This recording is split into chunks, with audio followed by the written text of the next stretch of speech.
This episode of Zombie Popcorn's The Talking Dead podcast is brought to you by Audible.com. Get a free audiobook download at www.audibletrial.com/TTD.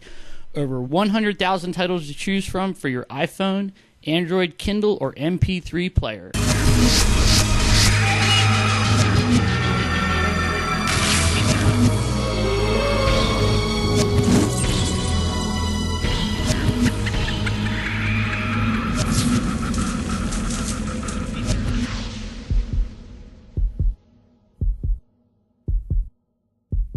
All right, so welcome everybody. This is another episode of Zombie Popcorn's The Talking Dead.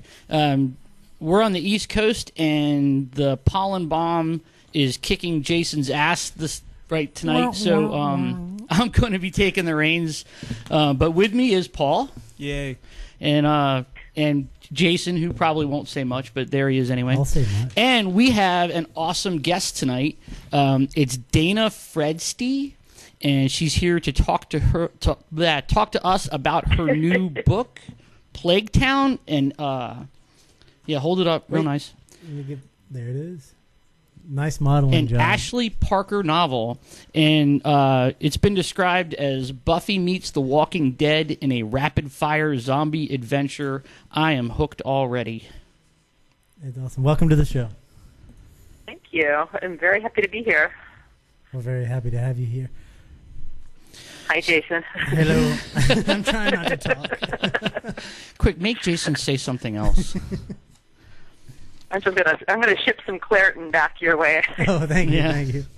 So, Dana, you have like a really all over the place resume: novelist, screenwriter, B-movie actress, zombie aficionado, and sword fighter. Yeah, that about describes it. Pretty much. I've always wanted to be a sword fighter. How do I get into that?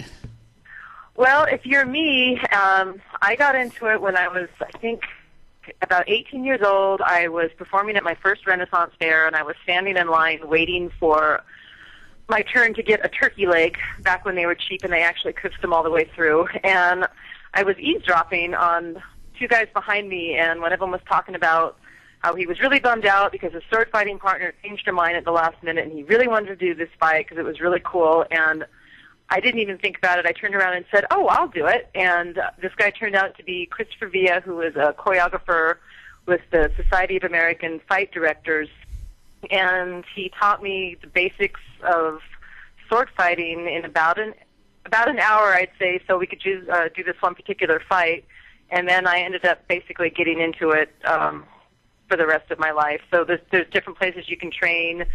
There's SAFD. My personal favorite is the Academy of Theatrical Combat in Los Angeles, and that would be Dan Speaker, Jan Bryant, and Kim Turney, and they're the ones, Dan and Jan, that worked on Army of Darkness. So that's the short version of how you get into it. So did you perform at Renaissance festivals? Yeah, quite a bit. When I was doing stuff with Chris, we performed at a couple of them, and then I was with a group called the Duelists for a while, and also a sword fighting duo with Brian Thomas called Rose and Rapier, and we basically sort of anachronistic, sarcastic dialogue sword fighting type things. And then I also did a show for years in San Diego called Gypsy Madness, and one of the centerpieces of all of the shows was my character Esmeralda, who was a definite Disney gypsy, doing sword fights with a different guy every single show, so it was a lot of fun. Is there a like a specific style of sword fighting? Is it or well, there's just, you mean like weapons or yeah, I mean like well, I have a friend that sword fights, and he started off fencing, and then he got into kendo, and then from that into aikido. So he's more into the drawing of the sword in the Japanese style. Yeah. Is there... what the hell am I trying to say? Do you specialize like in broadswords or any kind of specific weapon? I'm trained in broadsword and quarterstaff, small sword, rapier and dagger, and knife fighting hand to hand. My favorite, though, rapier and dagger all the way. It's a lot of fun, and it's just really dynamic. And I fell in love with that when I saw Richard Lester's the Three and Four Musketeers. I don't know if you've seen that, the version that has Michael York as D'Artagnan, Christopher Lee, who was my very first as the villain Rochefort, and the fights in that are just so friggin' dynamic. They're amazing, and the choreographer didn't just use the swords. He also used any available objects that the actors had nearby, chairs, hams, chickens, you name it, they used it. So definitely Rapier and Dagger. So, it's funny. I asked about the Renaissance Festival because Rose and Rapier rings a bell. And if you were doing that act at the Maryland Renaissance Festival in the late 80s, I saw it. I don't think that we ever did Maryland. So maybe there was another group that co-opted our name. It would have been, we did the Michigan Renaissance Festival in the 80s and right up into the early 90s. And then most of the other things were in Southern California. Yeah, that name just sounds really familiar. No, anyway. Well, that dude, sword fighting is so cool. And so, do you pursue this like as a sport? Because I know, like, a friend of mine does kendo, but it's more of the like really trying to kick somebody's ass in a sport. I look at it in several different ways. My boyfriend and I, he's a fencer. He comes from a fencing background, and we absolutely love to spar. And it's something that most theatrical combat choreographers frown on.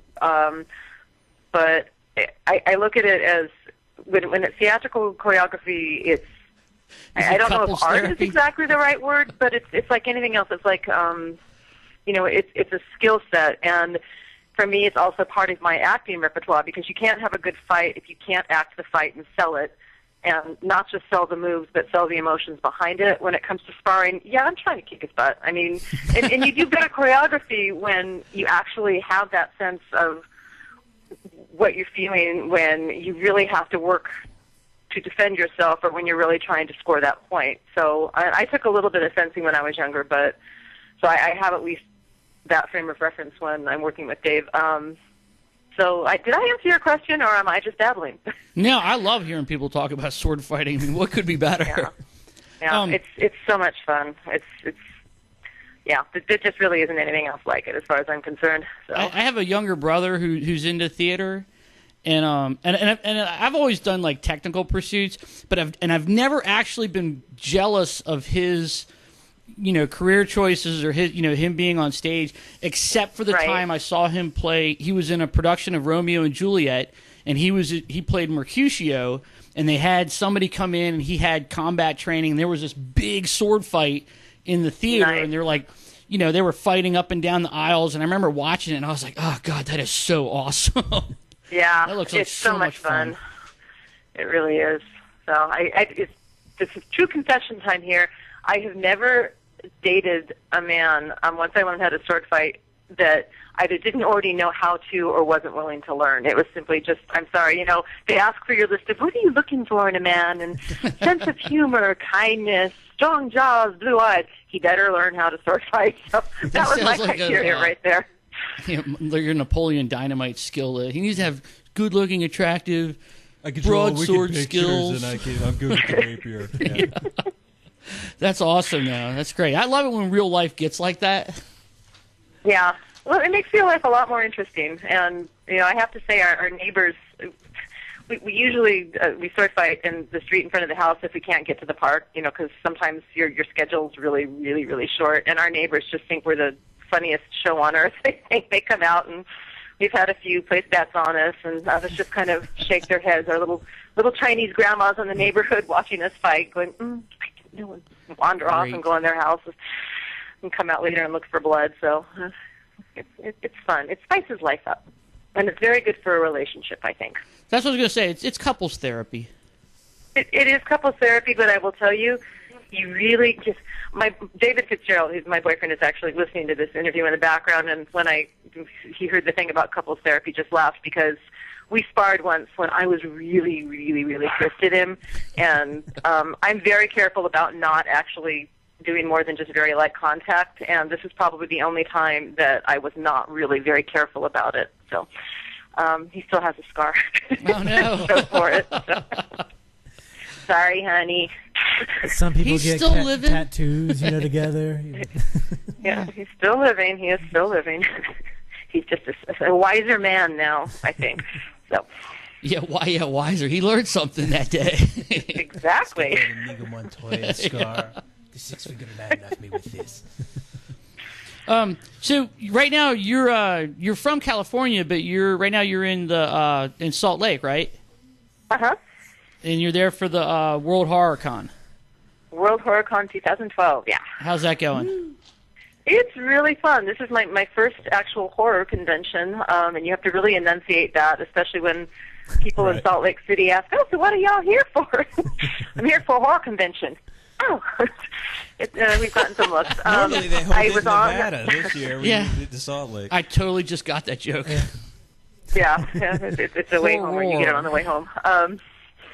It's really good. There's just a lot of incredibly talented people here. And I mentioned earlier to you before the show started, some of the films at this little mini film festival they're having have just been really amazing. And I got to do How to Survive the Zombie Apocalypse panel, which was just, I'm going to say it was kind of out of control because they had the panel at 10 at night when the parties had started. All of the panelists had their glasses of wine or beer or whatever up there, and it was a very rowdy, very fun panel. So, yeah, I've been having just a fantastic time and meeting authors like Joe McKinney, Dead City. I'm sure you've read his stuff. It's just been really, really fun. So, We went to the East Coast convention here. It was called MarsCon, and it had a whole zombie theme to it. And for me, the best part was watching the people in costume, because there are a lot of people with more time and talent than I could ever dream of. What do you think is the best thing you've seen? There's not. You mean here at the convention specifically? Yeah. There's not a lot of costumes. People.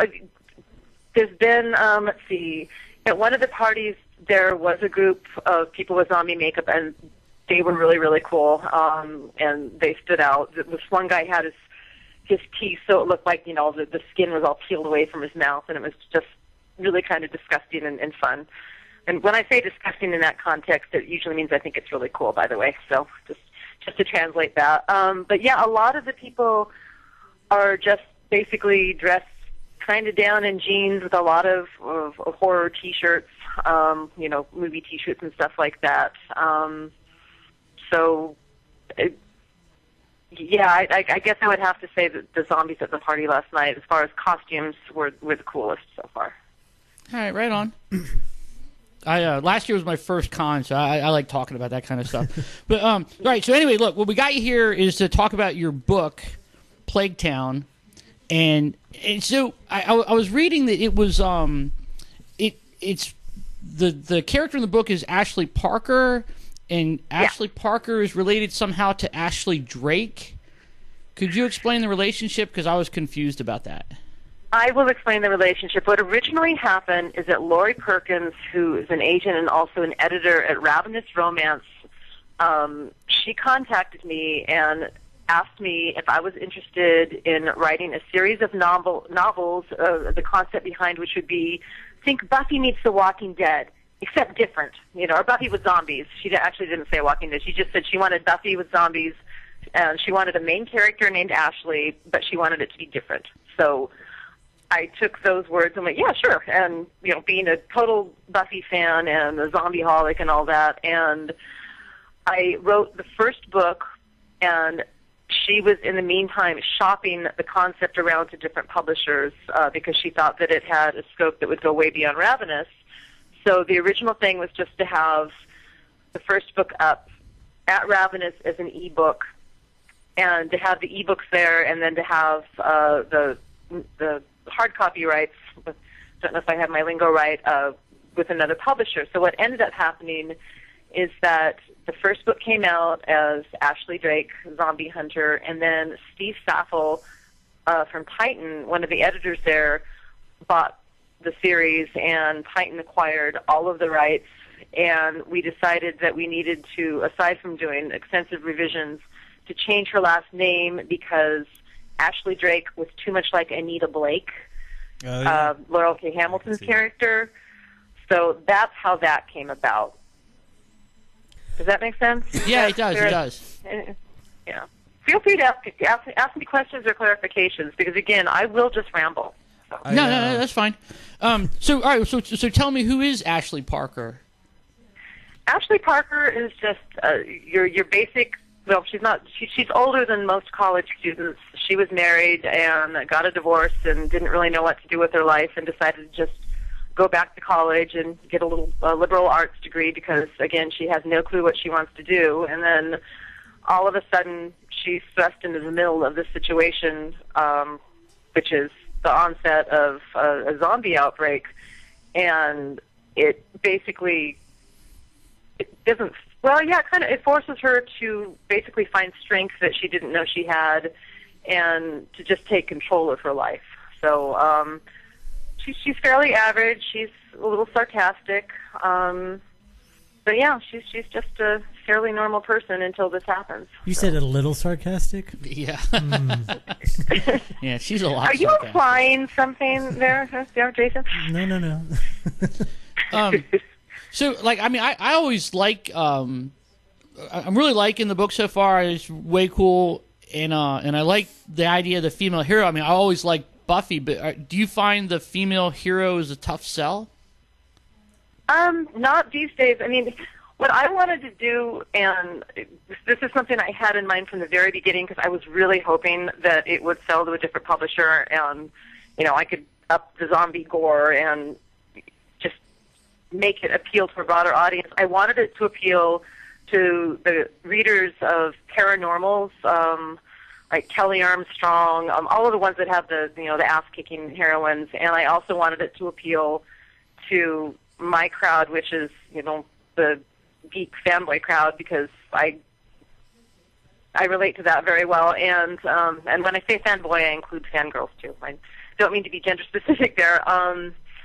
And I wanted it to appeal to people that liked zombie novels. I wanted it to have a mix of all of these things in there, and I realize that's probably asking for a lot, but that was what I was going for. And I think that there's so many books now with strong female characters, and there's such a readership for them that, and people really respond to Alice in Resident Evil. I've heard a lot of people, both men and women, say that they really like the fact that the main character is a female protagonist, and not just some guy with a gun. So, yeah, I sort of like the female protagonist in that they're the hero of the story. They don't have to be male or female. They're just one or the other. It's not really the issue. Right. You don't have to be beat over the head with the feminist brick. Yeah, exactly. You just want. It's just nice. It's refreshing to have a character who's a lead character, who's a woman. I mean, I think that's why Ripley was such a compelling character, because it was originally written for a man, and they Ridley Scott cast a female on the part, and so it really wasn't gender specific, but the part became what it was because it was played by Sigourney Weaver, a woman, and it developed into something completely different, I think, than it would have been if it had just been cast with a male actor instead. So yeah, it would have been a whole different feel. I think so, and not only that, Yeah. but right, it would be Ripley taking on the female alien queen. That would have been that would have been a whole nother movie. Yeah, exactly. I never You looked at it wouldn't, you that wouldn't way. have had the subtext of Ripley as mother and all that stuff either with New, but I think that worked really well. So Yeah, that's very cool. Well, that's awesome. To digress from the book a little bit. Well, actually, so you've got the first book is Plague Town, and Yeah. I saw that there's others that are forthcoming. Where is that going to go? I'm in the middle of writing Plague Nation, and the third one is going to be Plague World, and as the titles would imply, the zombie plague will be spreading in each book. In the first one, it's pretty much contained to a very specific area, within 100 miles radius, and the second one, without spoilering, is that a word? Spoilering? Without spoilering, the end of the first book, things start spreading, and by the third book, it's pretty much gone global. So. I was sad about Lucy, though. I don't like to give away stories, but I was sad about Lucy. Yeah, spoiler alert, Jason. Sorry. Jeez. Okay, so I was looking on your website, and another thing I need you to clarify for me: what is murder for hire?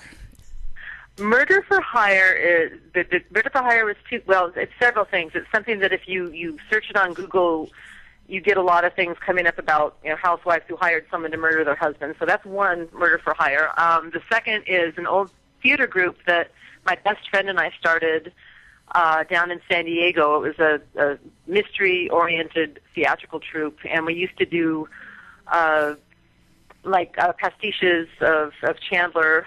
We had the Peruvian Pigeon, and I think that's fairly obvious what we were pastiching there. And we had walking tours in La Jolla, which was Raymond Chandler's old stomping ground. So we would have actors in character leading groups around, and we'd have murder mysteries on the hoof, so to speak.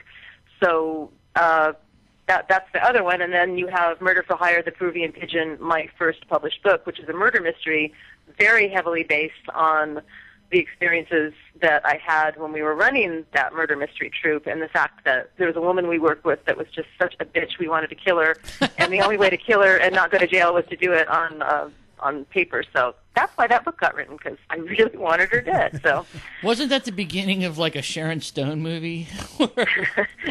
It could have been. It could have been. That's awesome. Oh my gosh! All right, well that's very good. Sorry. I can't talk. Hold on. Take a breath, Jason. You gotta take a breath. Okay, I'm gonna have a sip of wine while you do that. Wine. I want to. You're definitely really into this zombie pop culture. I read your piece that you did for Huffington Post. Yeah. So what got you? What was the spark that got you interested in zombies outside of Night of the Living Dead? Watching Night of the Living Dead the first time, definitely that movie made an impact. I watched it really late at night with my friend who lived right next door, and it was back before everyone was jaded with special effects, and I only had to walk literally just right next door to my house, but I was so creeped out. And my sister had friends watching it at our house and all the lights off. So when I came running home and throwing the door open so I wouldn't get attacked by zombies, everyone in the room screamed because they'd just been watching that movie too. And so that had an impact. But what really, really, really sealed it, my very, very first movie date was Dawn of the Dead, the original. And that movie just, I don't even really know exactly why. I mean, everyone talks about what zombies are metaphors for, blah, blah, blah. All I know is that was one of the creepiest, funniest movies I'd ever seen, and that just did it. From my very first viewing of Dawn of the Dead, I was absolutely hooked on zombies. So you're saying that was your first movie date or your first zombie movie date? My first movie date. My very first time I actually went to a movie with a boy who bought me popcorn, and it was Dawn of the Dead, and it was really zombie popcorn right there. Okay. See that subtle? Yeah. No, I love Dawn of the Dead, man. That movie's so good. Yeah, I agree, and I get really. I had someone on the Huffington Post talk about how they thought it was the worst movie ever, and it was crappy, and the special effects were blah blah blah, and the characters were stupid, and I'm like, you must be a very young, and you must have grown up in the time of massive CGI, etc., because if you watch that movie, I mean, even now, I think it still stands the test of time because the characters are so well drawn. They're all different. You get to know them. You're not inundated with 50 million characters, and I like the remake of Dawn of the Dead, but I do think it's got too many characters for you to actually engage with the way that you did in the original. I think that movie rocks. So yeah, I'm with you. Romero's Dawn of the Dead, it still holds up. Yeah, and you're right. I see that point where zombies are metaphors, and you can analyze it for what it may or may not be, but it's still a cool movie. That's exactly it. And maybe subconsciously, one of the reasons they resonate for me are some of these reasons, but for me, there's just something flesh-eating ghouls. They're creepy, slow zombies. They don't stop. They're not going to stop coming after you. And I personally find them the most compelling monster out there. I know there's many people that would disagree, and, we can talk vampires, sparkly or not, but zombies all the way for me. That's just it. Who was it that said, and it may have even been in Dawn of the Dead, they said that they said the statement that makes them the scariest monster out there is that they just said simply, they are us. Yeah. Did you ever, I had nightmares when I was little about my parents, my family. They looked like them, but they weren't really them. It's sort of like the Invasion of the Body Snatcher thing, and those freaked me out. I would wake up just hysterical from those nightmares, and maybe that's it too. You know, they're us, but there's no spark remaining in there, so. Well, I've met a lot of people like that already, though. Yeah. Well, that person's comment sounds exactly like something someone would say who didn't know anything. Well put. Yeah.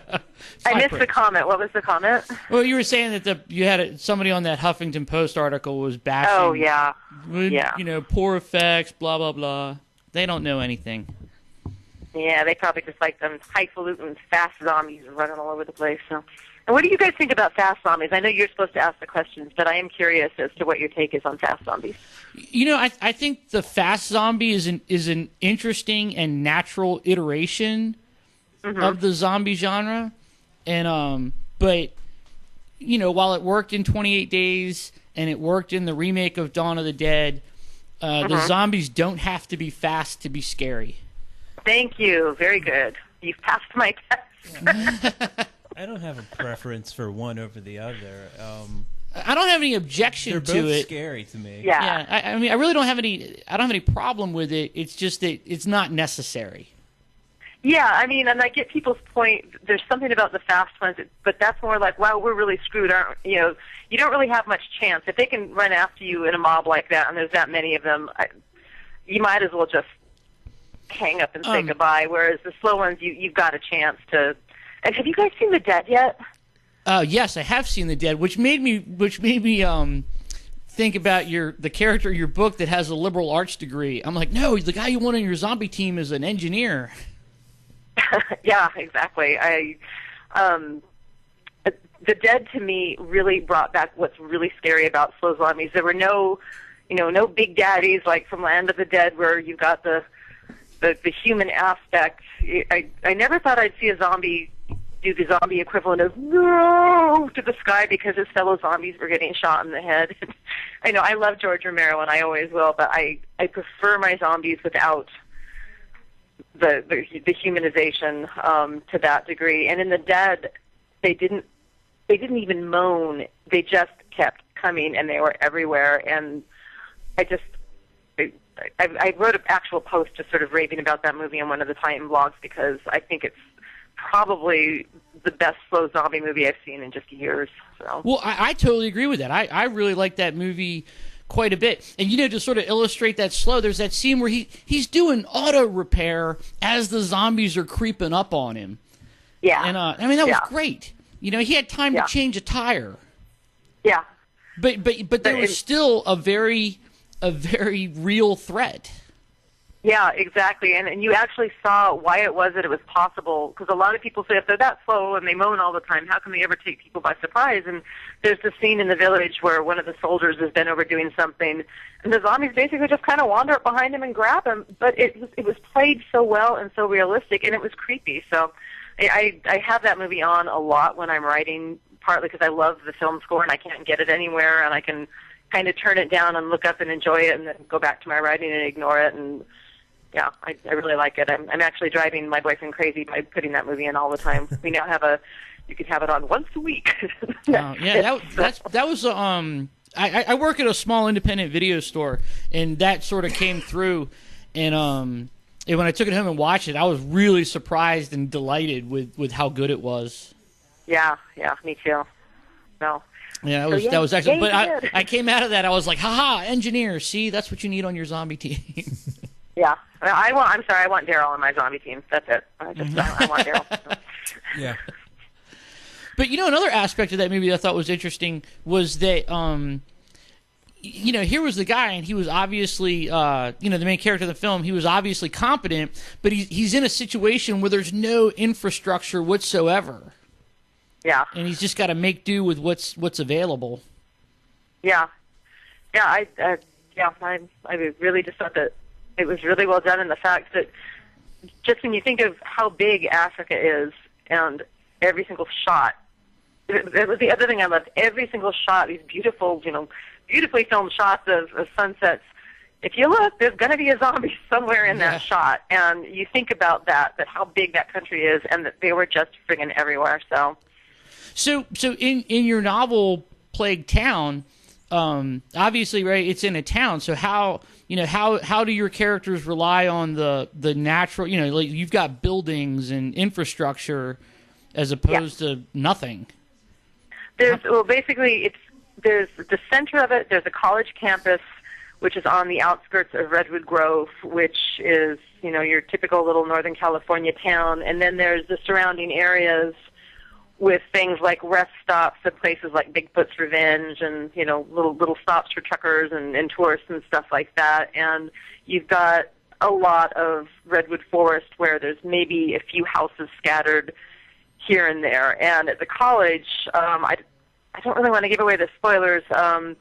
There's definitely infrastructure set, so they have things that they can rely on and things that they can work with in this first book. Does that answer the question? Yeah, it does. I mean, like one of those, I don't know, I guess it's like one of those literary devices where, some people regard the setting as a character in and of itself. And I would say almost in The Dead, the setting of the Saharan Africa was a character in the film. Yeah, absolutely. So how much is the setting involved in your novel? It's definitely a character. I mean, the college campus is really important, and that definitely I would say would qualify as a character, and just the surroundings, the setting of the redwoods, and just that kind of in my world in Redwood Grove, it's always kind of foggy, and damp, and it's definitely got an atmosphere that's persistent through the book. Persistent, that's not the word I want. Prevalent.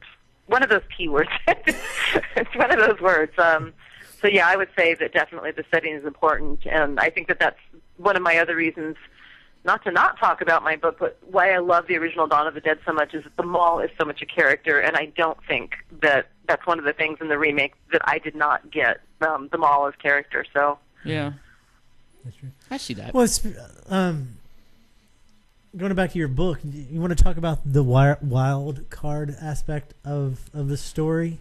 Sure. What do you want to know about it? Well, she's, I've heard people talk about, being immune to zombie infections and stuff, but I think this is the first story that I've read where it was actually part of the story. It comes up in panels all the time, but so what brought you to have that immune aspect to the story?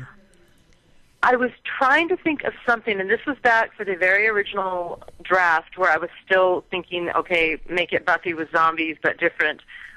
I needed something to make Ashley, able to be an effective zombie slayer or fighter. I hate using the word slayer because that is just way too Buffy.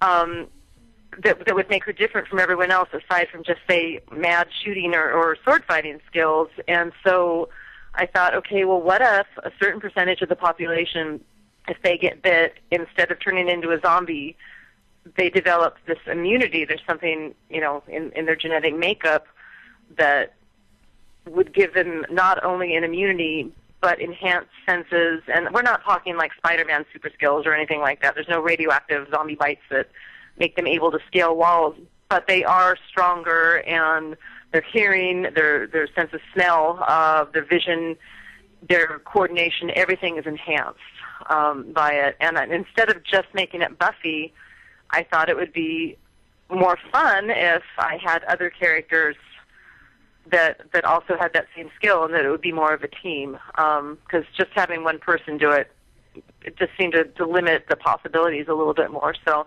that's how that came about.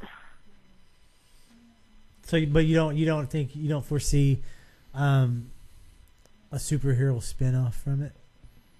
I mean, it'd be a great comic book. I'm having trouble hearing that question. Oh, sorry. She's a superhero. No, I was just saying that make a graphic novel spin off of her being a superhero would be awesome. Oh, I wouldn't kill to have a graphic novel made from it, but I would certainly do things close up to that point. I think that would just be the most awesome thing ever. I mean, and the fact that my publisher is Titan Books, and Titan is heavily involved in comics and stuff like that, I've kind of got my fingers crossed. So, yeah, I would love that. I would absolutely love that. And just a quick side note, the only George R.R. Martin book I have read is Fever Dream, which is one of my favorite books of all time. But when I came up with the term wild card, I was just thinking in terms of card play, wild card, something that's different. And then I found out because Steve, my editor, mentioned that we might have an issue with that, which is one of the reasons that you're not going to see wild card capitalized in that. So we're trying to make a difference. Is that because of the Zelazny novels? I thought the wild cards were George R.R. Martin. No, there was a guy who wrote some like superhero novels, and I think his name was his last name was Zelazny. Roger Zelazny. He wrote the Amber series. Yeah. Yeah, and that's the one they had the wild card reference where if people had exceptional powers, they were kings, queens, and aces like a card. But if you had like a debilitating mutant power, then you were a wild card. Yeah, I have not read those either. Again, this was all, and I thought it was, I don't know. I thought it was George R.R. Martin for some reason. Yeah, this was an absolute coincidence. So I'm just putting my what is that called? A disclaimer stamp right there on that. Well, I mean, it's a wild card. I mean, that's been a euphemism that's around forever. So I figured it wasn't copyrighted, but yeah, I've had people ask me about that, and there was some concern that there would be an issue over that, but hopefully there won't be. So. Yeah, well, that would be like, Zombie Slayer. She used the word Slayer. Sue. Exactly. There you go. Well, it's not related to Disney, so I think we're safe. Yeah. Yeah. You'll no be mouse okay. ears. Hang on, Jason. Don't die, Jason. He's gasping for air. I can hear that. I feel like the intro to your book of getting that. Yeah, I was going to say, if you guys start screaming, I'm going to worry. So. Yeah. So I really dig your Huffington Post piece. Is that the first thing you've ever written for them, or is there more there? That was the first thing I ever wrote for them, and I have to tell you, when I first got that assignment, I was both incredibly excited and absolutely terrified. I agonized over that post because I really wanted it to be good. I mean, so that was a really, really fun, huge thing for me to do. So I'm glad you liked it. Yeah, I did. Well, I'll tell you what I liked the most about it is that in that article, you sort of embrace all things zombie, right? I mean, you start with the white zombie, and then Return of the Living Dead, zombie, and I'm with you on when you mention zombie and somebody like sticks their arms out and goes brains. I feel all stabby. I hate that.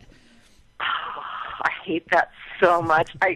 One of my bosses, I have a day job, and they think that what I do is very fun. But yeah, this one guy, if he even sees the word zombie, he just automatically goes brains, and I want to knock him out of his head. I swear. Yeah, well, I don't know why that irritates me, but it just does. We have arguments at this video store because we were trying to build like a zombie section of films. We're going to have like all those zombie movies together, and everybody gets into these really like I don't understand why they're so upset about it, where they say like, oh, that's not a zombie movie, and this is a zombie movie, and this is what makes a zombie. But your article really embraced like all facets of it, and it doesn't have to be one thing or the other. No, I mean, because they all, you wouldn't have Night of the Living Dead without any of the stuff that went before it. Like I Am Legend, which is not a zombie movie, it's a vampire movie, but it totally influenced Romero, and a lot of people argue that is a zombie movie because the vampires behave so much like zombies. But yeah, I mean, okay, fine. 28 days later, they're infected, but it still has the same. It still has the same dynamic. Many people turned into these raving loonies that are going to try to kill you against just a few people left, and that's one of the things that makes zombie movies and books so compelling. So. even if they eat brains, whatever. Yeah, I actually saw an interview with Romero, and he was talking about when he was asked how he came up with the idea for Night of the Living Dead, and his answer is, I stole it from Richard Matheson. So, yeah, exactly. I mean, it's pretty much the same thing, and that is such an awesome book. Yeah, I love that book. Okay, here's one of the really cool things at the conventions, and one of the hardest things. There are the dealer's room. It is filled with books, new books, old books, classic books. There's this one copy of I Am Legend, and the cover art. It's very stylized, but it's Neville standing with a gun raised in front of the burning plague pit. Where they're dumping all the bodies, and it's just, I want it so much, and I just can't justify spending the money on that copy. But yeah, it's my favorite Richard Matheson book of, hands down, I think. So. How much are they selling it for? $35, I think. That's fair. No, it's not that it's a bad price. It's just, budget. Yeah, the difference between want and need. Exactly. And I've got a copy of the book at home. It's just that cover is so freaking cool. I mean, I love the cover, so I'm going to see if I can actually, just find the cover image online and print it on nice paper and, stick it on the front of my book or something like that. So. Awesome. So your book, Plague Town, comes out April 3rd, which is just 3 days. I know. Very exciting. It's awesome. And if you go to the website, zombiepopcorn.com, you were so very, very nice to write a guest post for us about The Walking Dead. And on there, you'll find a link to both her book and her website. You want to give a plug for your website real quick? www.danafredsti.com. Excellent. Definitely, thank you so much for writing that guest post. I loved it. And I know we've gotten, people don't like to leave comments in public, but I've gotten emails saying that it was very well done and they enjoyed reading it. Oh, great. I admit it, I love the comments, but it's really nice to know that even if they don't actually comment, that there's been some feedback on it, because, we writers are frail and fragile, and our egos need petting every now and again, so that's very nice to know. Thank you. So you have the 2 upcoming Plague Nation, Plague World coming. Do you have anything else in the works at the same time, or you planning on doing after the Plague Nation? I'm going to finish these books before I get to anything else. I just finished a shape-shifting jaguar shaman book for Ravenous Romance back in January, and right now, between writing a lot of guest posts and interviews, answering interview questions, and working on the zombie books, I'm just strictly focusing on them. And then I've got other ideas for stuff I want to work on, but I'm going to try not to think about them until I finish Plague World and I'm done with the last revisions. And there will be revisions because my editor has a red pen, so a bloody red pen. You need to take it away. Excellent. Keep the conversation going. I can't breathe. Jason's gasping for air again. I can hear him dying back there. Wait, I don't think he's going to make it. Check his eyes. Make sure they don't go all yellow and bloody and then milky white and gross. So. Yeah. Yeah. When I read that Huffington Post piece when you talked about people saying brains, I was like, oh my God, she gets it. She's totally on my team with this. I hate that. I do. I'm really glad to know there's other people that feel the same way, because I just feel like looking at people and just saying, you're young, you don't know anything. It's like, if that's what you think zombies are all about, it's just, it amazes me. But on the other hand, you have to, give a hand to Dan O'Bannon for creating a movie that has had such a lasting impact. And I guess like Fast Zombies, we just have to look at the fact that there are zombies that only are interested in eating brains. So. Yeah. Well, all right, and that gimmick worked for those movies, but that was the only place you see it. No, you saw it in Zombieland. No, you didn't. They were just flesh-eating zombies in Zombieland. They weren't motivated by brains. They were just. Oh no, the brain. I was talking about Fast Zombies. Oh no! We're talking about eating the brains.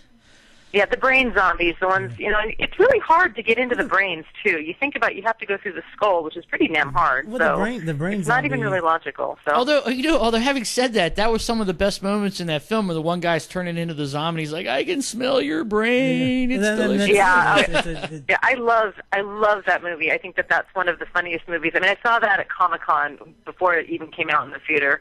I remember Comic-Con back before it was really, really crowded, and you could actually just go buy a ticket the same day. So that probably carbon dates me quite a bit there. But those days are yeah, gone. I just love that movie. So I just hate what came after with people being brain obsessed. So yeah, that's my problem. So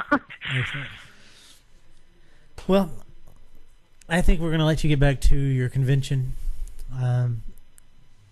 Cause I know. If I was at a convention and I was on the phone, I would be. I wouldn't want to be talking. I'd be like, "Shut up, Jason! I gotta." Yeah. Well, she had a wine. She had a wine break. I had a wine break. You guys have been an absolutely welcome break from convention madness. So yeah, it's been really, really fun, and it's exactly what I needed. So. And now I have to go back downstairs and schmooze and go to a party. So. Oh, poor you. I know. Pity me. So please, everybody, go check out Plague Town, the Ashley Parker novel. I can't talk today. You can find it at Barnes & Noble, Amazon, anywhere great books are sold. You can also get it there's some Titan Books, and from any other websites you want to plug. If you're Dark Delicacies, Borderlands, Mysterious Galaxies, these are all independent bookstores that also sell the book and sell the book online. So if you want to support an independent store, check them out. They're fantastic. Excellent. Dark Delicacies, is that the one in L.A.? Yeah, that's in Pasadena. Okay. And Mysterious Galaxy, they've got San Diego and also now a store in Redondo Beach. And Borderlands is in San Francisco. Wow. I would love to go to one of those stores. Very cool. We didn't tell her about the Barbarians, Time Barbarians. You didn't. You want to tell the story? I don't remember. I really do. Except we found it on Netflix. And it was just like a beacon of awesomeness in the night, and it drew us. See, Paul and I. Yeah, I was a guest. Go ahead. Paul and I have this obsession with bad B movies. When it's a slow news week, we sometimes just throw public domain movies up there and we just talk over it. What's the other one? Warriors of the Wasteland. Warriors of the Wasteland, New Barbarians. a.k.a. the New Barbarians. So awesome. Yeah, Time Barbarians. We put on our wigs, we break out the olive oil and our broomsticks to fight, and we watch fantasy Okay, so movies. Time Barbarian, I have a story for you. I'm a Gadolite warrior in that. I get punched by the hero, but I'm also, you know the scene where the barbarian bimbos are sitting in the water talking? Uh-huh. And there's a blonde, she's actually a porn star with the really big hooters.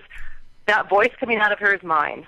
She was so bad that they had to overdub her, and that was me. So, watching my voice coming out of her body. That movie had the worst sound I've ever come across. Yeah. It was something else. If you guys ever come out to San Francisco, we'll have that movie night because, What's that? I said, if you guys ever come out to San Francisco, we'll have to have a bad movie night because they are my joy and my delight. So. It's on. We'll do it. Awesome. Excellent. Well, we'll let you get to your party. Thank you so much for taking time to hang out with us. Thank you for having me as your guest. I had a blast. And keep us posted on your upcoming projects and everything else. Absolutely. Right. Have a good night. All right. Feel better, Jason. Thank you. Yeah. Bye-bye. Excellent. That was awesome. Yeah, I think that went well. That went well, yes. I hate when people who are more successful than us are nice and funny. They're nice and gracious with their time. I can't hate on you. Damn it. You're pleasant. Yeah. No, that's nice. That's good. It was cool. I mean, the fact that she, the photo that we used for the video, if you're watching the video, is her and her deadite. I just realized the quote on here. Is from yeah. Is her and her deadite costume from Army of Darkness when she did swordplay. Awesome. It's pretty awesome.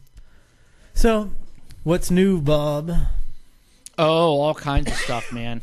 I've had a big week. Really? Oh, it's way out. It's way out there. Do it. Nah, not so much. Did you guys hear the big Norfolk news? No. The Mega Millions? No, better than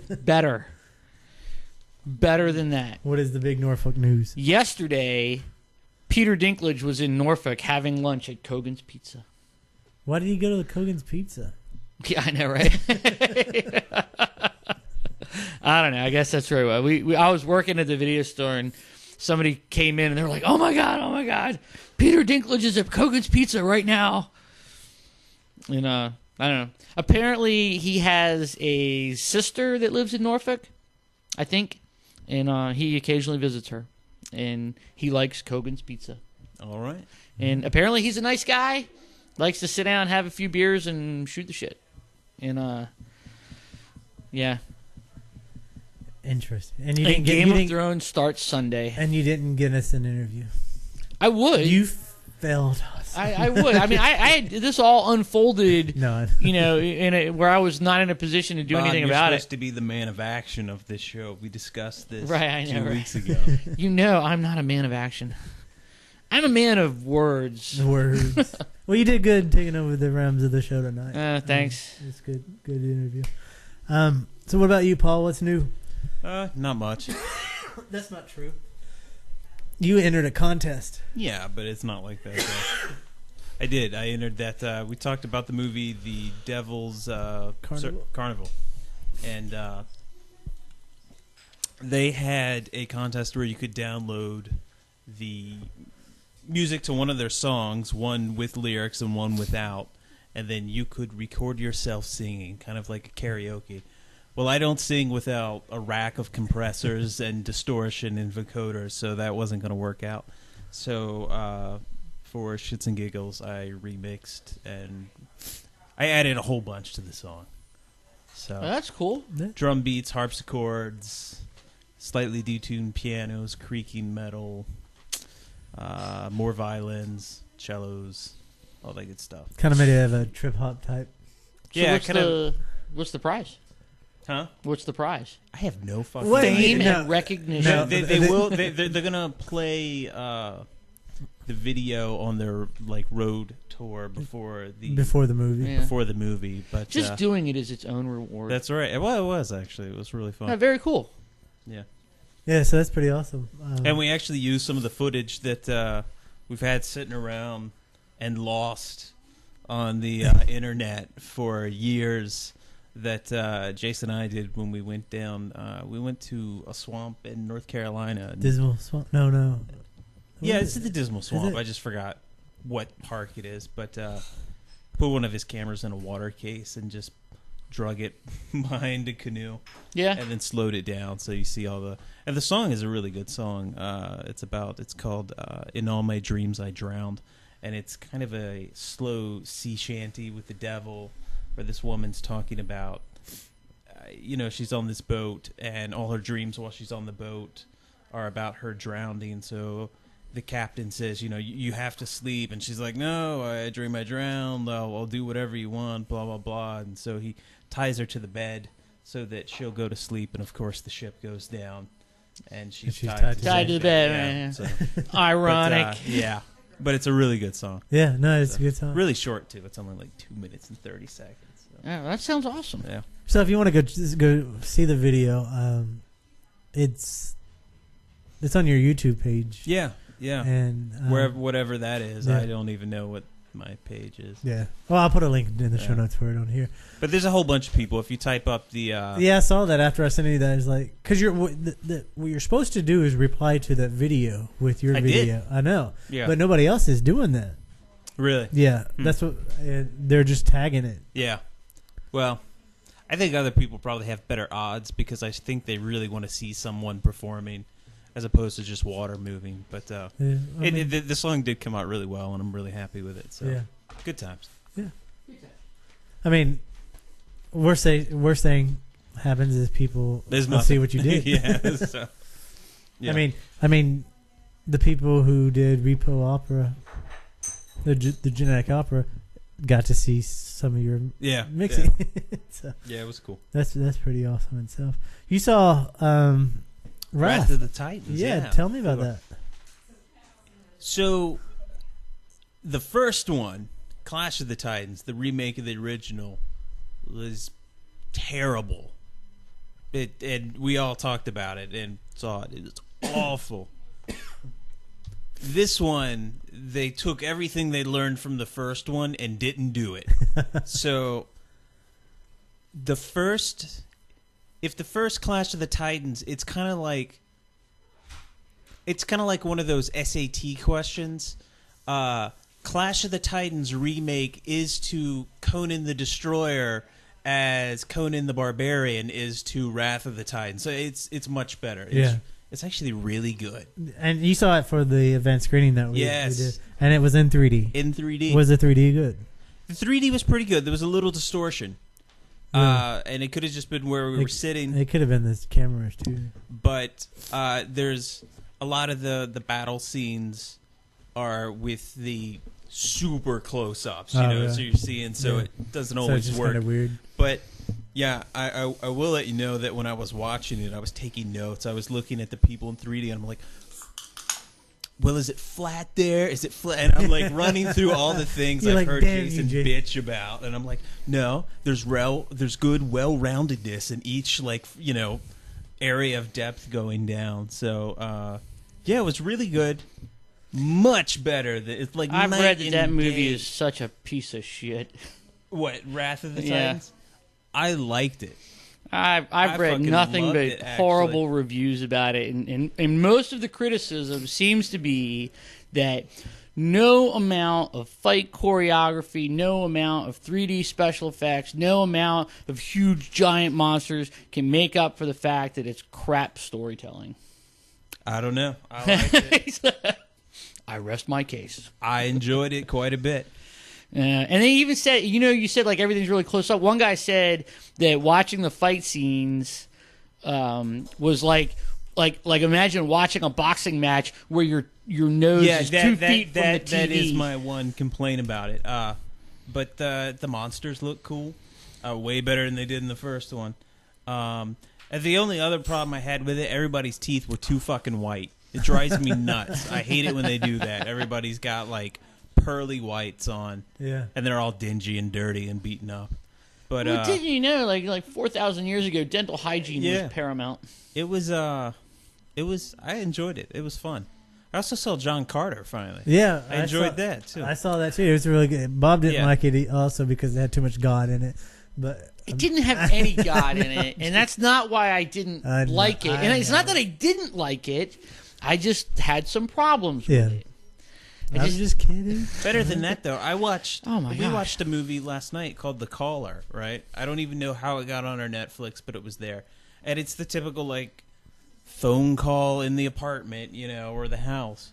But it turned out to be like this horror/time travel/ ghost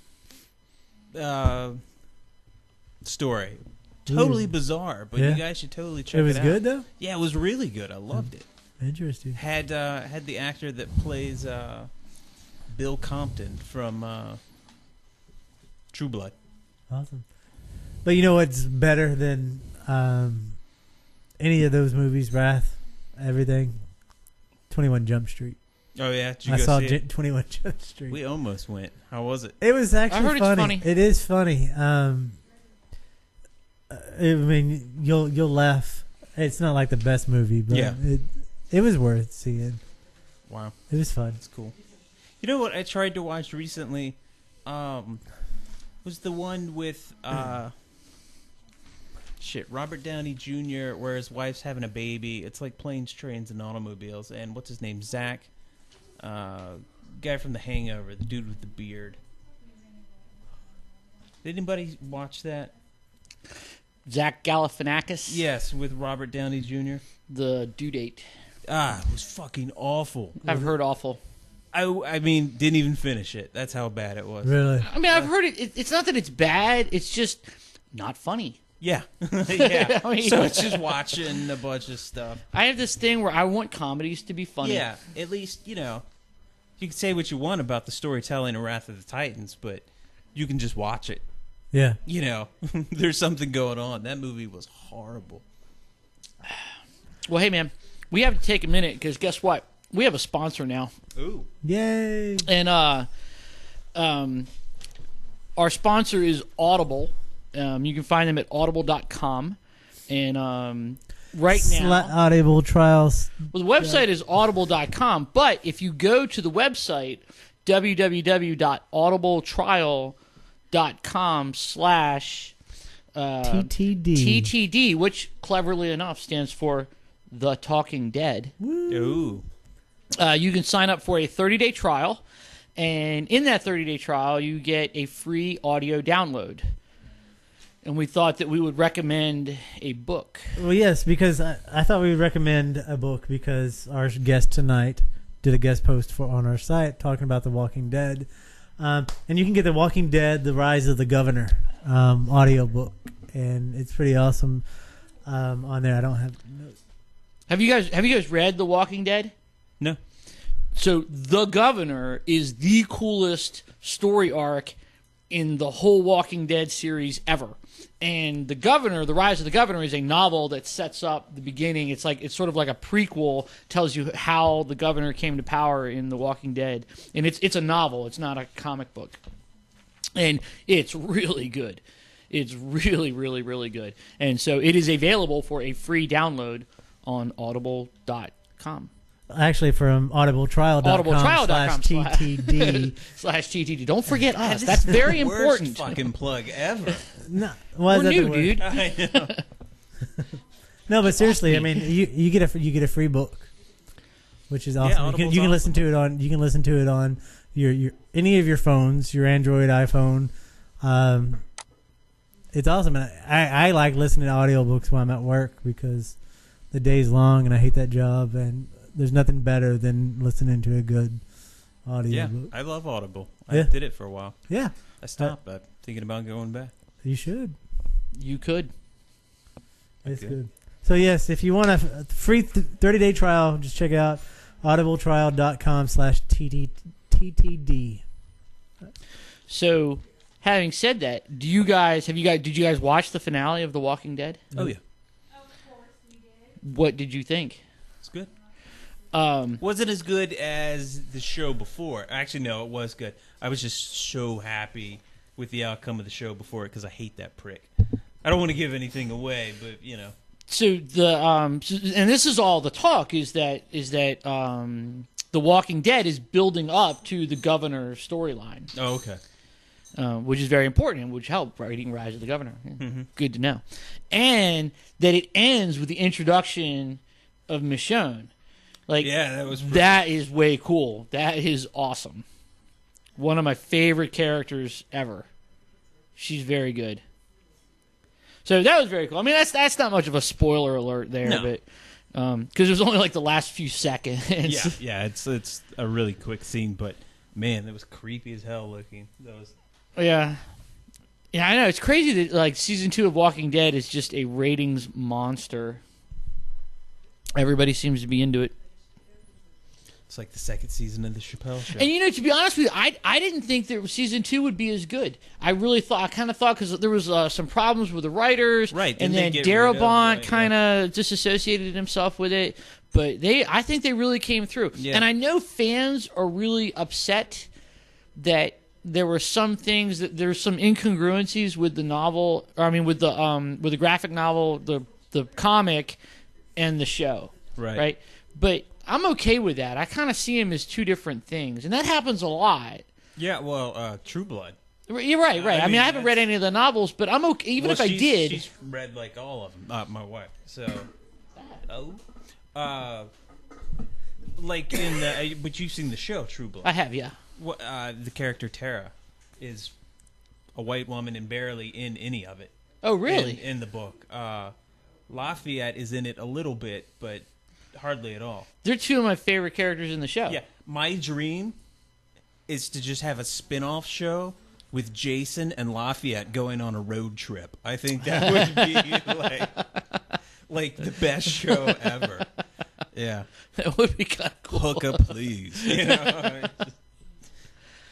Yeah, I love the Lafayette's a fucking cool love that character. show. And I love Jason Stackhouse. He's just so goddamn dumb. It's hilarious. Yeah, he is pretty And, stupid. And yeah, I dig the guy Eric the more he's around. Yeah. The one character I really wish that would have stuck is Godric. I really like him. Yeah, but then they kind of killed him. Then. Yeah, well, I mean that's his role, but he would have been cool to see more of. I thought he was cool. But, Yeah. Actually, no, wait. I take that back. I want the road trip to be Lafayette and anybody else. No, well, Lafayette, Jason Stackhouse, and Pam. Which one is Pam? Pam's the really tall lesbian vampire chick Oh, the that one works from- at the club. from- yeah, over okay. there. She's really awesome. Yeah, she is cool. She is like I'm like every time there's a scene with her, I get. But you know what I like about True Blood, and they do it well. I think is that, and I think that you could bring Godric back, but just in like these flashback episodes, Yeah, you could, right? you could. And I one of the things I like about you see these characters like Eric and Pam, right? And they hint that they have decades of relationship behind centuries. them, right? So more than any two people ever really have in their entire lives. So it would be a connection that's just not something you can easily. But I like that. I mean, come on, man. Yeah. You have two people that are married for 50 years. That does excuse me. that doesn't happen that often. I mean, like, you know, to like be around somebody and know somebody and just be acquainted, you know, to have them in your life for 300 years. Yeah, I mean, we call 50 an accomplishment. These Yeah. guys have done it for 300. Yeah. I think that's really, really neat. It's so much water under the bridge, and they don't have to show you that explicitly, but they hint at it, Yeah. and you know that it's there. Yeah. I also liked the King of Mississippi, and until he became a real, and his boyfriend were pretty awesome together. It's just the dynamic of them. Yeah, it's a good show.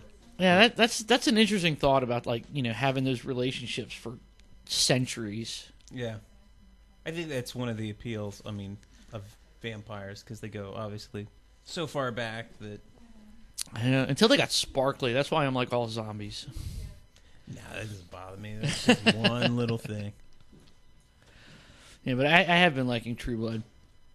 So that'll start up again soon, and then and Game of Thrones starts Sunday. I haven't seen any of Game of Thrones. It's very good. The first disc should arrive Monday because it's finally you can get it. It's I been don't pretty have any of popular. those. As a matter of fact, I'm waiting for the 4th season of True Blood. It's not out yet. Right. So it's killing me. Yeah. All right, what else we got on here? We got Total Recall trailer for the trailer has been announced. I know. I was so disappointed in that because I hate that we live in that world now where we have a trailer for the trailer. Right. That's pissing me off. So what it is? It's like this preschool. is the trailer for the trailer for the remake of Total Recall is out Sunday, which tomorrow you can watch the official trailer. I'm interested to see what the trailer looks like. What do you think? What do you think of the remake of Total Recall? Did you watch the trailer for the trailer? I did.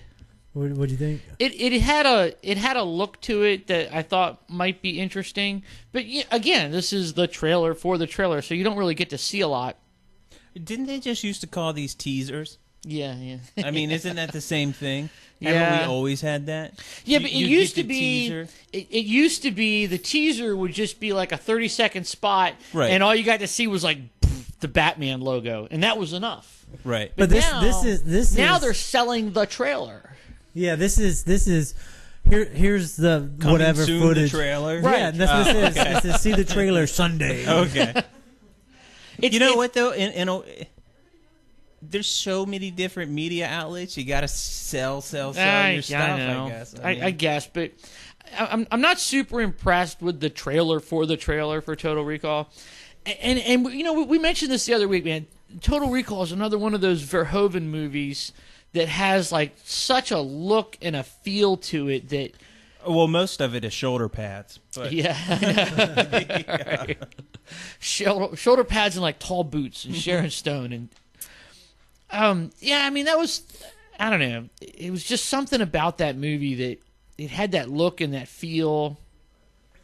It was just Maybe iconic. some pleated pants, but other than that, Oh my god! Speaking of iconic, I thought you were going to say speaking of pleated and pants. Verhoeven movies and remakes. God damn! Everything is a remake of a remake of shit. Yeah. We were talking about the remake of RoboCop. Uh-huh. And so, and remember, one of the things we said was like all about whether it was a man in a suit or costume or CGI. There's new information about it. The thing we said was the one thing you don't fuck with is that visor and the jaw, that Right, profile, right, that yeah. iconic RoboCop profile. They fucked fucked with it. with it, and it's going to be open face. It's totally going to be open face. Well, they said it's going to be a visor, but you're going to be able to like see his face. You're gonna see his eyes and- The that's one fine. thing we said I don't just fuck meant with. Don't make it a full mask where you can't see anything. They're that was fucking. My, We talked about how that profile, that face is iconic. I mean, as long And as it's they're messing with updated in a tasteful way, I don't see anything wrong with it. I just didn't want it to be like a Green Goblin mask, Yeah. like this giant. I'm here, and you're like, what? You're an object, you know? There's no. Yeah. A friend of mine likened the Green Goblin and Spider-Man that fight to like watching the Power Rangers. Yeah, that's kind of what it was. You know. No, Spider-Man. Yeah. I will get you. Now we will shake on me. Yeah. Yeah. But you know what? I watched. I thinking about that. I watched Spider-Man again, and I don't necessarily know that it was Willem Dafoe underneath that mask. Yeah. But if you look closely, you can see through where the mouth is. There's like a screen, and you can see somebody talking behind the mask. Really? Yeah, you can see somebody talking behind the mask. It's kind of neat. So somebody's in there saying the lines. I don't know. But they didn't need to have something else. Yeah. I don't know. But so yeah, they're fucking around with the RoboCop profile, that iconic picture. That's a shame, man. Yeah, There was a I know, guy that son quit of a his bitch. job over that movie. I know, right? You know? And I hope Total Recall will be good. Colin Farrell's in it. Oh. That's not going to help. What's that? What were you I gonna said say? that won't help. I think Yeah. it was good in He was good in the remake of Fright Fright Night. Night. That was fun. Yeah, he did Um, okay in that. And what was there was another one where he's like a fisherman and he picks Undine. Up, yeah, that was good. That was a nice movie. It was like a nice like folk tale, was fairy just tale type you movie. Just sit and watch it. You know? Yeah, that was good. But you know, all right, so I think Colin Farrell did well in the Fright Night movie because as much as I liked the first Fright Night movie, I don't think that Chris Sarandon was so memorable Yeah. as the vampire. And so it wasn't But he like became an icon for it, though. for Fright Night. Yeah. Nah, For the first when I one. think of Chris Sarandon, I think of him as Prince Humperdinck for some reason. Yeah, that comes to mind. You know what I mean? Like I don't think of him as the vampire in Fright Night. I always think of Chris Sarandon. His iconic role was Prince Humperdinck, and in fact, I think his performance in Fright Night was just sort of forgettable. I mean, sure, he was adequate, he was okay, but nothing really to write home about. Well, I don't see when with the original Fright Night, we had Fright Night parties, and it was part of, you know. See, I've heard and- you say that before, but I have no. I never memory got of that invited. movie being big at all. Well, I mean, just because we had parties, I don't know if it was big. Well, It I was know. just- You make it sound like it was a cultural event, though. Well, I mean, You know, it was a It was a generation. gala spectacular. Yeah, you know, like, were you at the Fright Night party? I was. It defined a generation. I'll never forget who opened. You know, it was just. but it was a big part of of my growing up as one of the films. Right. I mean, that was, you had Rocky Horror, you had stuff like that, and then you had Fright Night parties. Yeah. And that's what we did. Huh. And I Well, don't I mean, think that's cool. That's whatever. That was your. You got more out of it than maybe I did, I guess, and there's nothing wrong with that. yes, there is, Bob. Yeah, so Yes, there's something there- wrong with you. So, I don't know. what do y'all think of Rise of the Guardians? I can't. I don't know. Total crap. Now I'm being cynical. you got a fire in your belly. Just because you're on the same couch as me, Yeah, I know. I don't even know what the hell we're talking about. So I saw the trailer for it the other day, and it's a movie, CGI. So I think it's DreamWorks that's doing it, Yeah. and and so there's this evil force called the see, Pitch, and so Santa Claus, the Easter Bunny, the Tooth Fairy, and who else? The Sandman. Yeah. And Jack Frost. They have to team up to beat this ultimate evil bad guy, and they're all like sort of secret superheroes in their own right. It's like I don't know. When did Santa Claus become a member of the X-Men? I don't think ever. I don't think. Did you see his tattoos in the poster? Yeah. He had like naughty and nice on his arms, and awesome. It's not aimed at you, I don't think. No, certainly not. I may watch it on video or something, but I'm not going to make an effort to go see it. I don't know. One, the concept seems kind of silly to me because, which is funny too because I think that it works in The Nightmare Before Christmas. Remember, like in The Nightmare Before Christmas, there was like Thanksgiving World and Easter World, and Santa, and Christmas World and Halloween Town, and there was that instance where little kids go to get Santa Claus instead they bring back the Easter Bunny, and so like in that context, that world where they're all real and all together, that was kind of funny, but.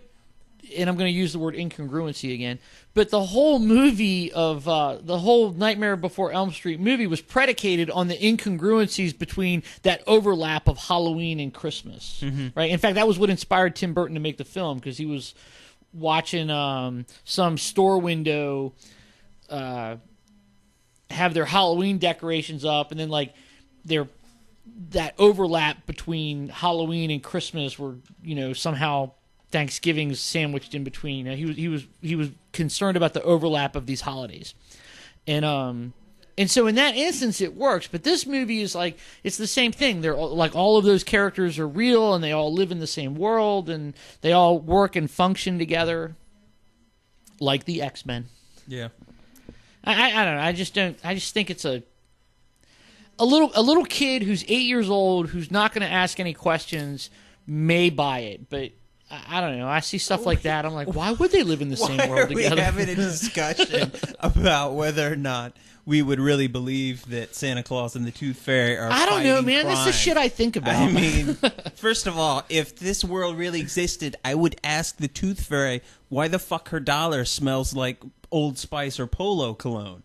Because that doesn't make any sense. Yeah, that doesn't make any sense. Why is that? Yeah, why would it? I don't know, but it seems to smell like my dad's cologne. So, I mean... No, I'm with you. This discussion makes absolutely no sense. I agree. I might be overthinking it. Yeah, I Just a don't. tad. I don't think kids are gonna buy that all these guys get together and live in the same world. Clearly, kids would understand that they live in separate dimensions and only come to our world at the appropriate times on the Gregorian calendar. That makes perfect sense. Yeah, I see. Thank you, Bob. Finally, I'm getting it. All right, I might be overdoing it. I accept that. I'd rather be accused of overthinking it than not thinking it enough. I think you were just accused. Yeah, all right, I'll live with it. High praise, sir. High praise. So, did you see the trailer for the new David Cronenberg film? Yeah, we were talking about Cosmopolis. Yep. Yeah. And funny enough, I actually kind of, as much as I really kind of like the shit on the Twilight movies, I kind of do like Robert Pattinson as an actor. I think he's pretty talented, and I hope he can get away from Twilight. Yeah, I think he can. I think this film will do it because it's fucking crazy. The trailer of it is just insane. It looks good. Yeah, it looks and it's really David good. Cronenberg. Yeah. That doesn't mean anything. I saw Crash. They're not all masterpieces. Well, I know, but when you say it like, oh, it's David Cronenberg, go for it. It's not the case, is what I'm saying. Videodrome, yes. Well, I mean, think of the other David Cronenberg. Existence. The most recent David Cronenberg movies were Or The Fly. Yeah, I love The Fly. Man, that one's good. History of Violence, Eastern Promises, His new one, A Dangerous Method, all really, really good. I haven't seen any of them yet. And Viggo Mortensen isn't in Cosmopolis, which might hurt it, but whatever. Yeah, I mean, Cronenberg's a really good filmmaker, and he really, and he's another guy like Verhoeven that brings that touch of like ultra violence to his films. Well, he's got his obsession with bodily horror, so He definitely does, and I'm interested to see where Cosmopolis goes. But the sad thing is we won't see unless we get it on demand or some other source, because it's not being released in the U.S. It's being released. It'll get here eventually. If it does well, I guess. I mean, I don't know. I mean, Cronenberg doesn't make like big blockbuster, $100 million weekend movies. He makes small films with something on their mind that usually deal with violence and murder. What I kind of like. It's okay. It's good. So what else we got? nothing. Is it? There's something I saw recently too that I wanted to talk about. I forget. I've been drinking. You've always been drinking. Yeah, all right. Yeah, I'm looking through your list.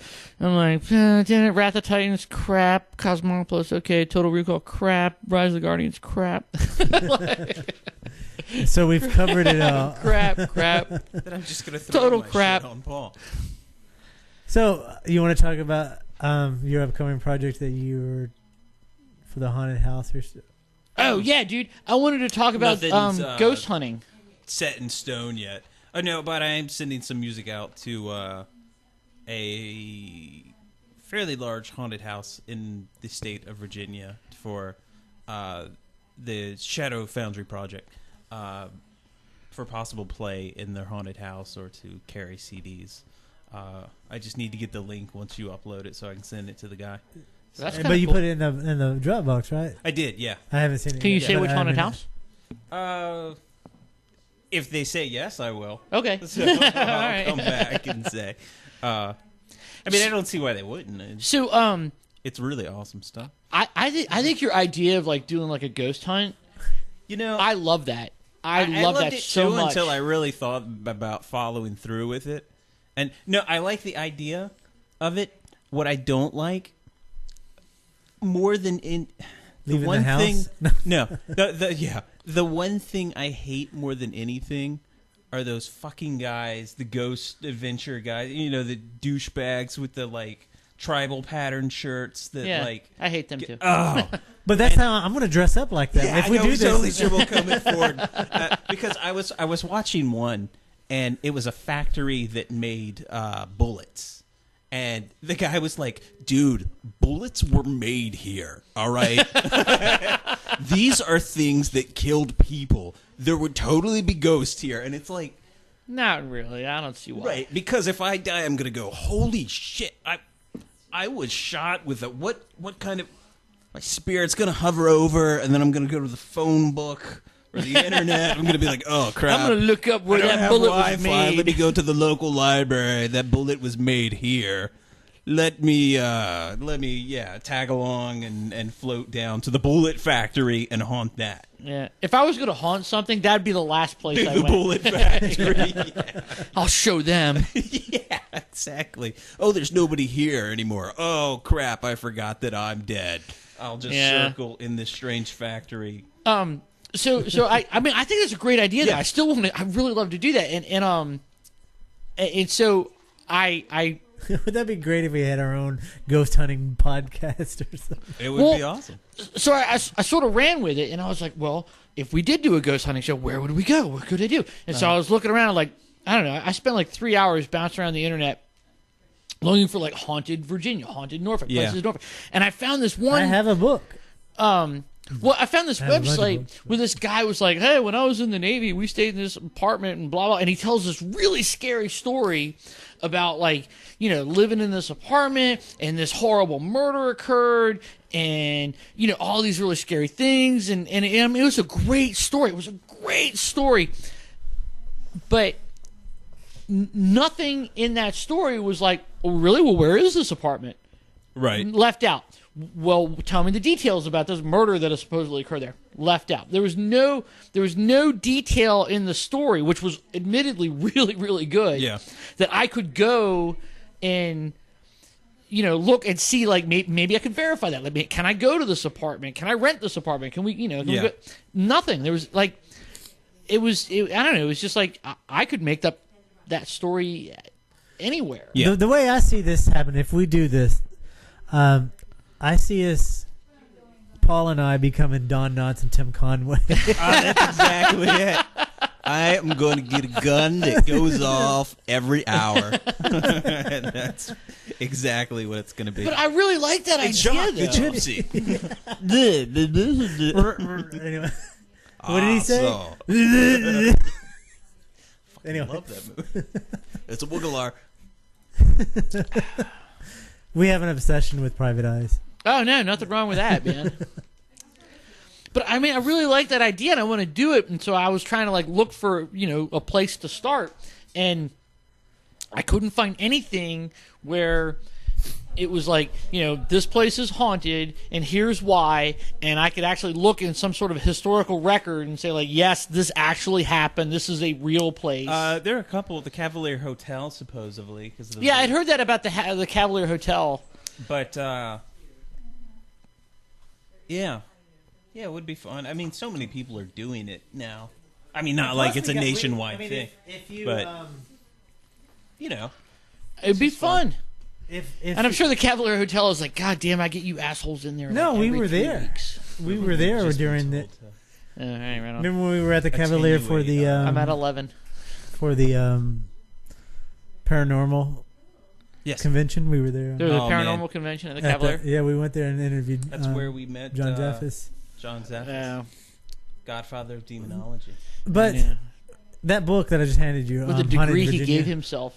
Yeah, he didn't claim to have a degree. He claimed to be the Godfather. Yeah, he was the Godfather. But I mean, if you've followed Zombie Popcorn for a while, you know about Gray Sherwood, which is one. Why Witch Duck is called Witch Duck. Right. I heard that story. Because I mean, for the people who haven't heard the story, Witch Duck Road is named Witch Duck is because that's where they did the trial by water. People who were the Witch of Pungo. Yeah. Well, but all right. So here's the thing. So like, we have and plus we have Blackbeard, plus we have all of this stuff. Well, I was looking for things that were other than Witch Duck. Well, I know, but his head was brought back here. Yeah. But. Well, that's where I would haunt. Yeah. Clearly. I don't know. I mean, do you haunt where your head is or the majority of your body? No, your head. That's the way to go. Oh, is it? It doesn't matter. So Tim Conway. Your soul rests in your brain, not in your heart, or that's a scientific fact. Yeah, where the head goes, the ghost will follow. Right. Well, because the windows are the eye to the soul, so that's the eyes are the window to the soul. What Close. Did I say? You said the windows are the eyes to the soul. And he's not even drinking. He's not even drinking. I caught that. Yeah. That's okay. I caught you say Nightmare on Elm Street instead of Nightmare Before Christmas, but I didn't. Oh, did I really? Embarrass you in front of the shit. in front of the what? Now I feel like in front of the 15 guys that have downloaded this and made it this far. Well, so I meant the Nightmare. Yeah, I understand. Before Christmas. Well, we could tell Hey, him. Mayflower Apartments. I knew where those are. What's that? Maybe that's the apartment. Yeah, maybe that's the place the to start. oceanfront. So, what I wanted to do, though, when I was looking into that, I wanted to do something that wasn't the Witch of Pungo or wasn't Cavalier Hotel. I was looking for something that was, like, less mainstream, I guess. I don't know anything about haunting of my neighbor's house, but... And you think anybody else does? When I was a kid, my neighbor kidnapped, raped, and killed a lady in my next door house, and... Well, that's obviously a place to start. Brutally, yeah. With the possibility of necrophilia involved as well. So I think you've got the trifecta going there. Yeah, it's pretty rough. Is that the place where your bike chain got stuck in your pants? No, that was way further down the road. That was actually quite a ways away. But you can hear that story. You can hear that story. Fashion victims. It's a good story, actually. So what were you saying? So you want us to really go through with? I think it'd be so much fun. I love this picture on this book. And it's staged. Yeah, and it's staged. It is. I think it'd be a lot of fun to do. I've been reading. I think I told you I was reading the book by, I think his name's Peter Ackroyd, about seances and stuff. There's some amazing stories, not of like believable seances, but of characters that came out of the whole spiritualist movement, and just like insane stuff that you're just like, are you serious? And they end up performing for Tsar and Tsarinas, but they just really some interesting characters. And even the people that were the scientists were interesting, that really wanted to prove this, and there are all these things going against it and a couple things going for it, and you can kind of tell that they almost want it to be real so much that but I'm not saying it's not. I'm just saying that 99% of it was a problem. Clearly, So, yeah, it's an interesting book. So I've been getting interested in the whole spiritualist movement of that era, which is still going on. There are like 14 or I don't know. There are a few spiritualist churches in Florida. There are like 30 some in California. I mean, that's no surprise. But that's not considered part of the New Age movement. I mean, this is something separate. So yeah, I was amazed to find that it's still there, and it's an interesting book. So the real question is, if we do the ghost hunting show, would that be a conflict of interest of our other show that's not Religious Life? No, because I don't think so. Not that I really care. But. Honestly, I would approach it from a skeptical standpoint. No, you have to go all out, and we got to dress up. And you can't make me believe. We don't have to make you believe. You just have to pretend to believe. You just have to act You have to pretend to believe. No, I would approach it, skeptically. Like, and that's why I said, like, I read that guy's story. I don't know, I forget what website it was. And man, it was a great story. It was a great story. But there was no verifiable facts. So the way I see this playing out, Paul and I will create all this crazy equipment that flashes and catches smoke, dust, and ore glows and all this stuff. And the whole time you're going to be standing behind it. This is bullshit. This is bullshit. Yeah. This What was the guy who was saying? You did just roll your eyes when I said 99% of the seances were. You're like 1%. What a stupid fuck. I didn't say that. No, you didn't say it. But I did roll my eyes. But the windows to your soul did, Bob. Yeah. Your empty soul. Yeah. Your soul. Yeah. Thanks. I mean, no. So that's what we'll have to do. So we are ghost hunters. What did you do? What did you do last weekend? I went ghost hunting everything. He's going to be standing behind us when we're doing this. Look what we got. He's going to go. It's an orb. Yeah. The reason I want to do it is I want something. I want something to be there. I want something to happen so badly, and I want to. I don't like, not to sound Scooby Doo about it or anything, but I want to solve the mystery. You know what I mean? Like, well, that's what I find fascinating about all the scientists that were studying it. In the Victorian Edwardian era, all of that, because they had backgrounds and degrees and strict men of science. But they wanted to believe, though, well, that's what I'm saying. Eventually. But they made, and it's not that I don't want to believe. I didn't say I wanted to believe. I wanted there to be a mystery to solve. Well, they wanted it to be real, right? And where they made the mistake is, or at least I feel, you wanted it to be real. I want something to be there. Some mystery to be solved. Oh, okay. Like I want to have some, I want somebody to be like, oh my God, we hear these sounds, and then through careful study and observation, I can say like, oh well, I can reproduce that sound. Look, it's the combination of walking up the steps and turning on the hot water, when the radiator is on, and then it creates this whistling noise, and mystery solved. Yeah. But I want the other. Yeah, I know. I don't ever expect to find it. I don't think it's there. But secretly, I think awesome. I do too. I would love for that to be true, but I just don't think it will. Yeah. The main question is, can we use fog machines? at every possible opportunity. This really makes it hard. Shut up. I just bought I a can't new see. But whatever you do, Paul, don't open the door. Yeah. Set off the alarms. Awesome. Yeah, Right, so I don't know. I'd love to go ghost hunting, but I just But then I don't want to be pigeonholed as those people that are like the kooky ghost hunters that are like, man, you don't know what lies beyond. You know? yeah. But do you not listen to our show? Yeah. I mean, we're already pigeonholed in something. Yeah. I mean, I would definitely It would be approach fun, it from a skeptical standpoint, in that I would want to find the rational explanation for whatever is Right. happening. Well, why don't we go to DC and go to the steps to where The Exorcist? I've been there. Yeah, I'm saying, why don't we go there and start our... That was a movie. People don't need to know. Yeah.